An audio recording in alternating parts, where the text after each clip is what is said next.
Dans cette séquence, j'avais envie de vous inviter, de t'inviter à réfléchir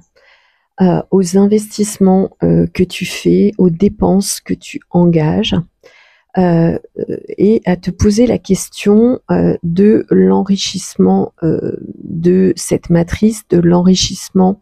d'autres personnes par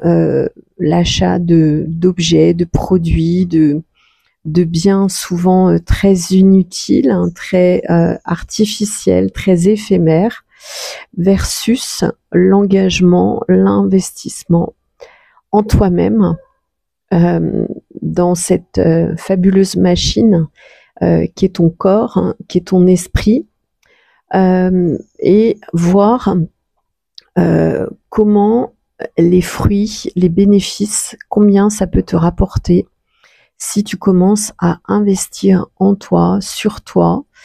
en termes de confiance en toi, en termes de valorisation de toi, d'estime de toi, d'amour propre de toi-même, et combien c'est beaucoup plus précieux finalement que d'acquérir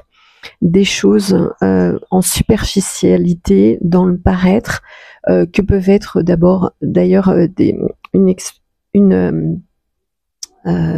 des choses extérieures, enfin d'apparence extérieure. Je prends le cas notamment pour les femmes, mais ça peut être aussi, je prendrai un exemple aussi pour les hommes, c'est combien tu vas investir dans le fait de paraître, et combien en fait cette société nous oblige de plus en plus à avoir des artifices extérieurs, euh, euh, prothèses ongulaires, prothèses mammaires, prothèses au niveau des cils, des sourcils, au niveau des injections, au niveau du visage, au niveau des lèvres, au niveau des extensions aussi de cheveux. Comment tout ceci est fake, totalement falsifié, comment c'est en train de créer finalement une société qui est dans l'apparence donc du paraître, de l'extériorité, et comment on s'accroche aussi à ces choses dont on peut devenir addict, parce que j'imagine qu'une fois qu'on a porté des fossiles qui font 2 centimètres de long, bah, c'est difficile après de venir à son apparence normale. La même chose aussi quand on est habitué au filtre, pour les personnes qui font des vidéos, comment ça vient embellir, comment ça vient donner une image de toi-même qui n'est plus du tout conforme à la réalité, et comment après c'est difficile finalement de revenir à qui tu es, et comment tous ces filtres, comment tous ces artifices extérieurs, ces dépenses extérieures viennent finalement te couper de toi-même, viennent t'éloigner de toi-même, au lieu d'être en véritable authenticité, transparence et acceptation de toi-même. Ça, c'est version pour les femmes. Version pour les hommes, c'est à peu près la même chose. Euh, tout ce qui va être aussi investi dans le paraître, alors ça fait un peu cliché, mais les montres, les voitures, voilà, les téléphones portables, tout ce qui va venir en fait dire de votre valeur, alors que finalement, vous n'avez jamais été explorer votre propre valeur intérieure, alors que finalement, vous n'êtes pas encore riche de vous-même, et combien aussi la barre est mal posée, en fait, dans le sens où non seulement ça va créer beaucoup d'artifices, beaucoup de superficialité, ça va vous mettre des voiles et des filtres entre vous et vous-même. Donc après, vous allez avoir beaucoup de problèmes d'authenticité, d'intimité avec vous-même et aussi avec les autres. Et combien aussi, finalement, ça va vous rendre esclave, au lieu d'aller vers les choses qui sont essentielles, telles que le temps, la liberté, l'énergie, la vitalité générale, hein, on pourrait inclure la santé, mais la vitalité, son énergie générale. Et comment, dans cette réalité, finalement, tout ce qui est fake, tout ce qui est faux, tout ce qui est éphémère est totalement valorisé, à l'inverse de notre propre intériorité, qui est pourtant un diamant précieux et qui va être finalement notre véritable source de nourriture intérieure qui est toujours à disposition. Si on apprend à la développer, à l'entretenir, ça va être vraiment une source de joie, d'amour, de nourriture qui va venir beaucoup plus nous remplir de complétude, de félicité, de joie, de paix, de bien-être, d'amour aussi de nous-mêmes, hein, plutôt que d'aller dépenser son argent dans des choses extérieures. Pour en revenir aux montres, il y a toujours quelque chose qui m'a fascinée, c'est finalement les personnes qui vont être capables d'investir plusieurs dizaines de milliers d'euros dans une montre et qui, pour la plupart du temps, soit sont salariés,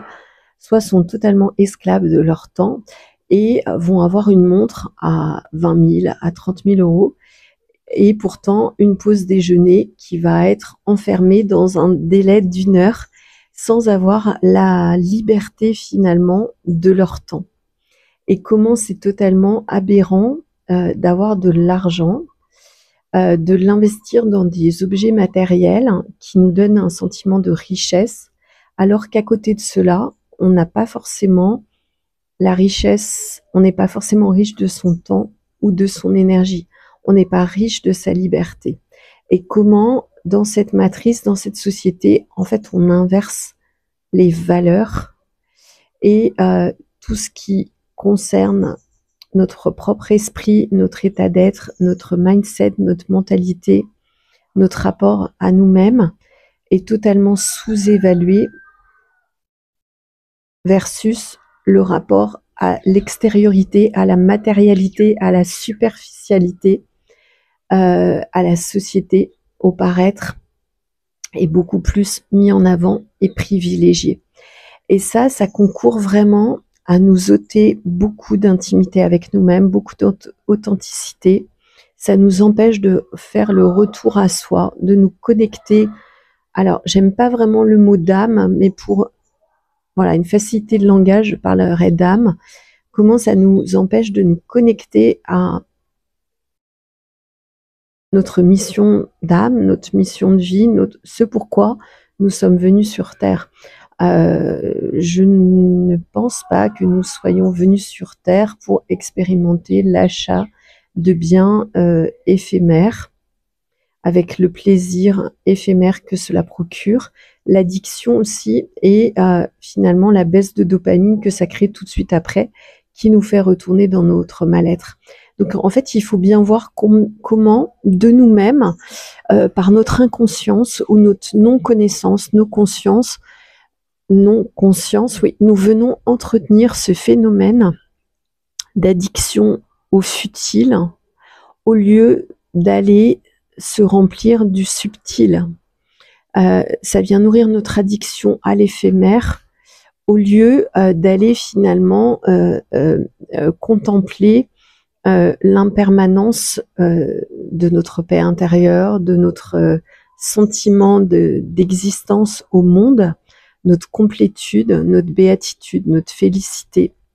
et comment donc tout est inversé pour toujours plus d'esclavagisme en fait, toujours plus d'abdication et de subordination de sa liberté. Donc à chacun d'aller observer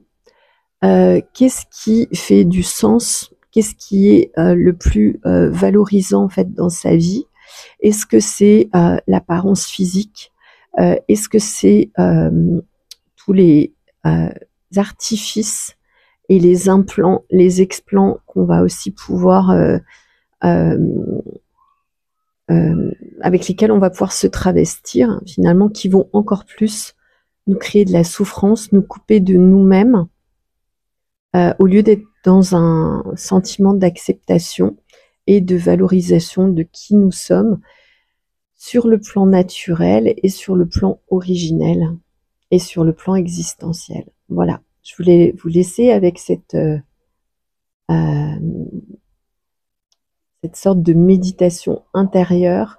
sur qu'est-ce qui a de la valeur pour vous,